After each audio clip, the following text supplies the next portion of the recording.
ओम शांति। दिनांक 18 अक्टूबर 2024। बाप दादा के साकार मधुर महावाक्य। मीठे बच्चे, बाप आया है तुम्हें गुलगुल अर्थात फूल बनाने। तुम फूल बच्चे कभी किसी को दुख नहीं दे सकते, सदा सुख देते रहो। प्रश्न: किस एक बात में तुम बच्चों को बहुत बहुत खबरदारी रखनी है? उत्तर: मनसा वाचा कर्मणा, अपनी जबान पर बड़ी खबरदारी रखनी है। बुद्धि से विकारी दुनिया की सब लोक लाज, कुल की मर्यादाएं भूलनी है। अपनी जांच करनी है कि हमने कितने दिव्य गुण धारण किए। लक्ष्मी नारायण जैसे सिविलाइज्ड बने हैं, कहाँ तक गुलगुल अर्थात फूल बने हैं। ओम शांति। शिव बाबा जानते हैं यह हमारे बच्चे आत्माएं हैं। तुम बच्चों को आत्मा समझ शरीर को भूल शिव बाबा को याद करना है। शिव बाबा कहते हैं, मैं तुम बच्चों को पढ़ाता हूँ। शिव बाबा भी निराकार है, तुम आत्माएं भी निराकार हो। यहाँ आकर पाठ बजाते हो, बाप भी आकर पाठ बजाते हैं। यह भी तुम जानते हो, ड्रामा प्लान अनुसार बाप हमको आकर गुलगुल बनाते हैं। तो सब अवगुणों को छोड़ गुणवान बनना चाहिए। गुणवान कभी किसको दुख नहीं देते, सुना अनसुना नहीं करते। कोई दुखी है तो उसका दुख दूर करते हैं। बाप भी आते हैं तो सारी दुनिया के दुख जरूर दूर होने हैं। बाप तो श्रीमत देते हैं, जितना हो सके पुरुषार्थ कर सभी के दुख दूर करते रहो। पुरुषार्थ से ही अच्छा पद मिलेगा, पुरुषार्थ न करने से पद कम हो जाएगा। वह फिर कल्प कल्पांतर का घाटा पड़ जाता। बाप बच्चों को हर बात समझाते हैं। बच्चे अपने को घाटा डालें, यह बाप नहीं चाहता। दुनिया वाले फायदे और घाटे को नहीं जानते, इसलिए बच्चों को अपने पर रहम करना है, श्रीमत पर चलते रहना है। भल बुद्धि इधर उधर भागती है तो भी कोशिश करो। हम ऐसे बेहद के बाप को क्यों नहीं याद करते हैं, जिस याद से ही ऊंच पद मिलना है। कम से कम स्वर्ग में तो जाते हैं, परंतु स्वर्ग में ऊंच पद पाना है। बच्चों के माँ बाप कहते हैं ना, हमारा बच्चा स्कूल में पढ़कर ऊंच पद पाए। यहाँ तो किसको भी पता नहीं पड़ता। तुम्हारे संबंधी यह नहीं जानते कि तुम क्या पढ़ाई पढ़ते हो। उस पढ़ाई में तो मित्र संबंधी सब जानते हैं। इसमें कोई जानते हैं, कोई नहीं जानते। कोई का बाप जानता है तो भाई बहन नहीं जानते। कोई की माँ जानती है तो बाप नहीं जानता, क्योंकि यह विचित्र पढ़ाई और विचित्र पढ़ाने वाला है। नंबरवार समझते हैं। बाप समझाते हैं भक्ति तो तुमने बहुत की है, सो भी नंबरवार। जिन्होंने बहुत भक्ति की है वही फिर यह ज्ञान भी लेते हैं। अब भक्ति की रस्म रिवाज पूरी होती है। आगे मीरा के लिए कहा जाता था, उसने लोक लाज कुल की मर्यादा छोड़ी। यहाँ तो तुमको सारे विकारी कुल की मर्यादा छोड़नी है, बुद्धि से सबका संन्यास करना है। इस विकारी दुनिया का कुछ भी अच्छा नहीं लगता। विक्रम करने वाले बिल्कुल अच्छे नहीं लगते, वह अपनी ही तकदीर को खराब करते हैं।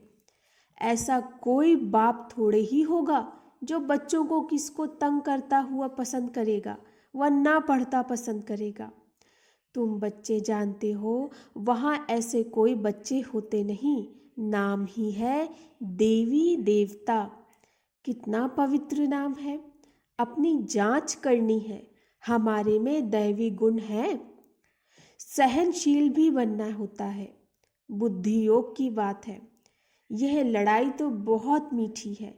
बाप को याद करने में कोई लड़ाई की बात नहीं। बाकी हाँ, इसमें माया विघ्न डालती है, उसमें संभाल करनी होती है।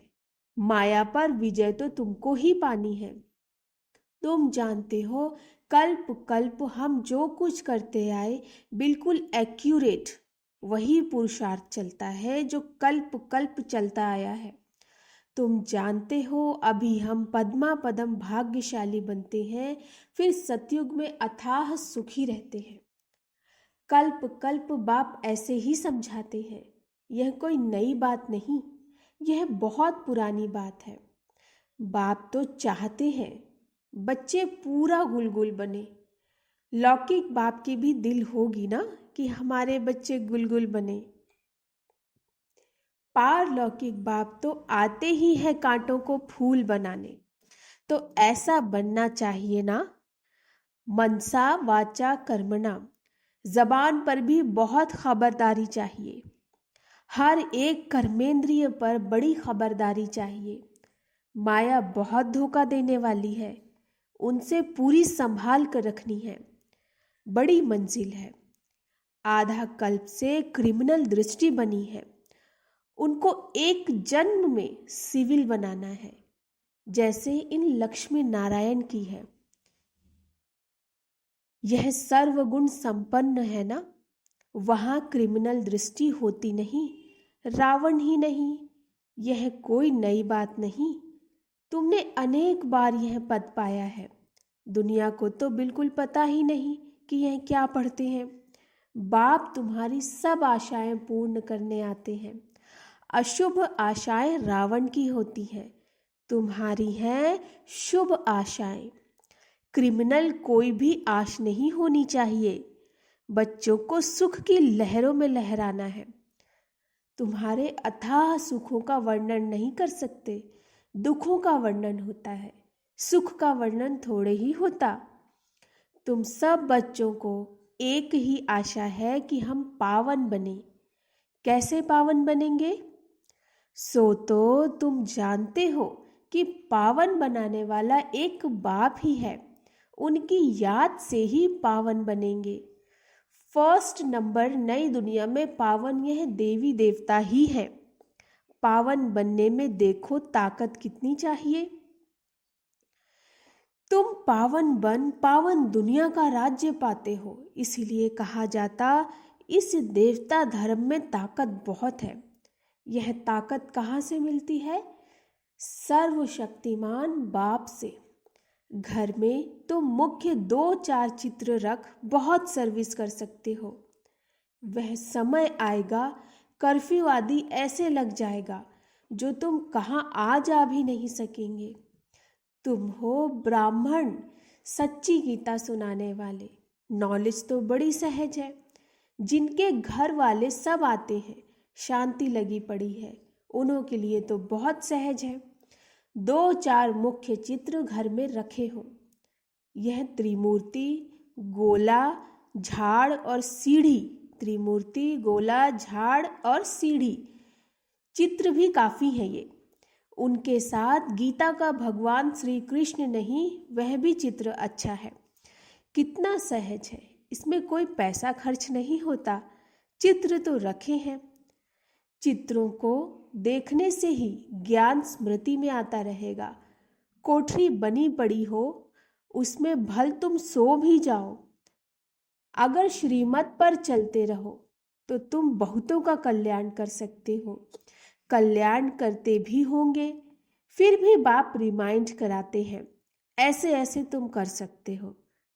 ठाकुर जी की मूर्ति रखते हैं ना, इसमें तो फिर है समझाने की बातें। जन्म जन्मांतर तुम भक्ति मार्ग में मंदिरों में भटकते रहे हो, परंतु यह पता नहीं है कि यह कौन है। मंदिरों में देवियों की पूजा करते हैं, उनको ही फिर पानी में जाकर डुबोते हैं। कितना अज्ञान है। पूज्य है कि पूजा कर फिर उनको उठाकर समुद्र में डाल देते। गणेश को, माँ को, सरस्वती को भी डुबोते हैं। बाप बैठ बच्चों को कल्प कल्प यह बातें समझाते हैं, रियलाइज कराते हैं। तुम यह क्या कर रहे हो? बच्चों को तो नफरत आनी चाहिए, जबकि बाप इतना समझाते रहते हैं। मीठे मीठे बच्चों, तुम यह क्या करते हो? इनको कहते ही है विषय वैतरणी नदी। ऐसे नहीं वहाँ कोई क्षीर का सागर है, परंतु हर चीज वहाँ ढेर होती है। कोई चीज पर पैसे नहीं लगते, पैसे तो वहाँ होते ही नहीं हैं। सोने के ही सिक्के देखने में आते हैं, जबकि मकानों में ही सोना लगता है, सोने की ईंटें लगती हैं। तो सिद्ध होता है वहाँ सोने चांदी का मूल्य ही नहीं। यहाँ तो देखो कितना मूल्य है। तुम जानते हो एक एक बात में वंडर है। मनुष्य तो मनुष्य ही है, यह देवता भी मनुष्य है, परंतु इनका नाम देवता है। इन्हों के आगे मनुष्य अपनी गंदगी जाहिर करते हैं।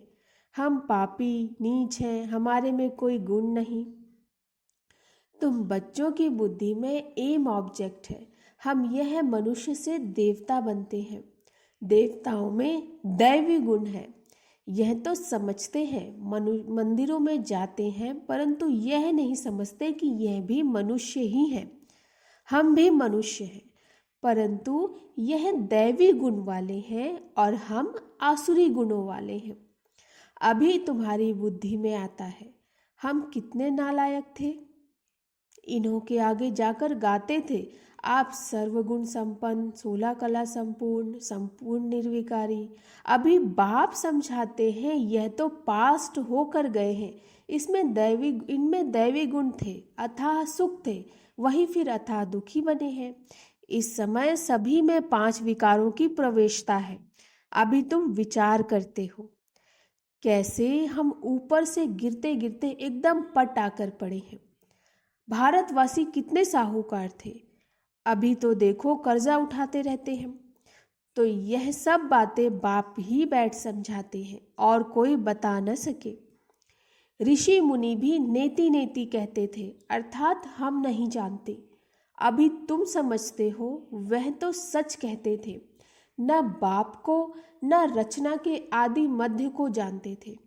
अभी भी कोई नहीं जानते सिवाय तुम बच्चों के। बड़े बड़े सन्यासी महात्माएं कोई नहीं जानते। वास्तव में महान आत्मा तो ये लक्ष्मी नारायण है, एवर प्योर है। यह भी नहीं जानते थे तो और कोई कैसे जान सकते। कितनी सिंपल बातें बाप समझाते हैं, परंतु कई बच्चे भूल जाते हैं। कई अच्छी रीति गुण धारण करते हैं तो मीठे लगते हैं। जितना बच्चों में मीठा गुण देखते हैं तो दिल खुश होती है। कोई तो नाम ही बदनाम कर देते हैं। यहाँ तो फिर बाप, टीचर, सतगुरु है, तीनों की निंदा कराते हैं। सत बाप, सत टीचर और सत गुरु की निंदा कराने से फिर ट्रिपल दंड पड़ जाता। परंतु कई बच्चों में कुछ भी समझ ही नहीं। बाप समझाते हैं ऐसे भी होंगे जरूर।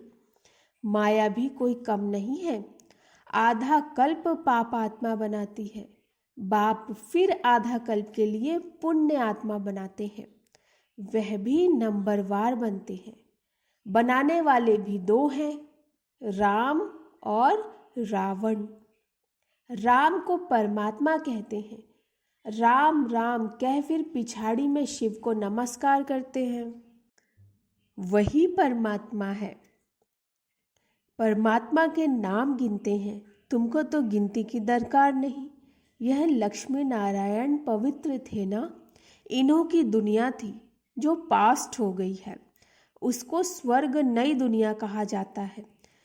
फिर जैसे पुराना मकान होता है तो टूटने लायक बन जाता, यह दुनिया भी ऐसे है। अभी है कलयुग की पिछाड़ी। कितनी सहज बातें हैं समझने की, धारण करनी और करानी है। बाप तो सबको समझाने के लिए गॉडली सर्विस पर आए हैं। तुम बच्चे ऑन गॉडली सर्विस हो।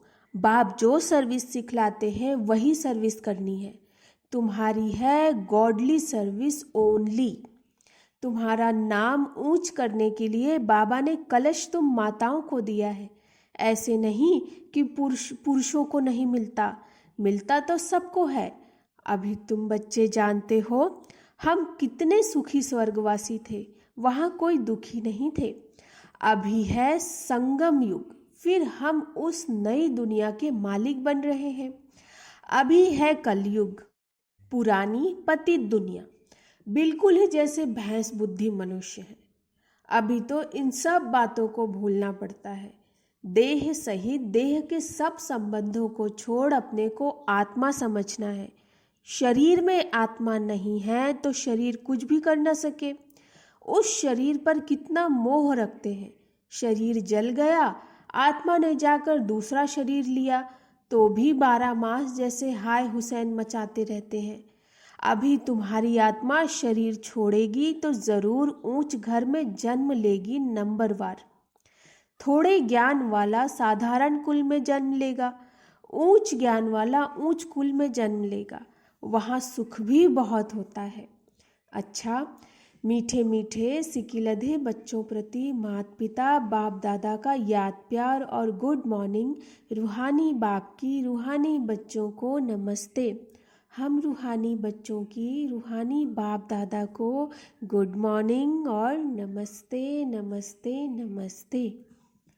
धारणा के लिए मुख्य सार, बाप जो सुनाते हैं उसे सुना अनसुना नहीं करना। गुणवान बन सबको सुख देना, पुरुषार्थ कर सबके दुख दूर करने हैं। दूसरा, विकारों के वश होकर कोई भी विकर्म नहीं करना, सहनशील बनना है। कोई भी क्रिमिनल अर्थात अशुद्ध विकारी आश नहीं रखनी।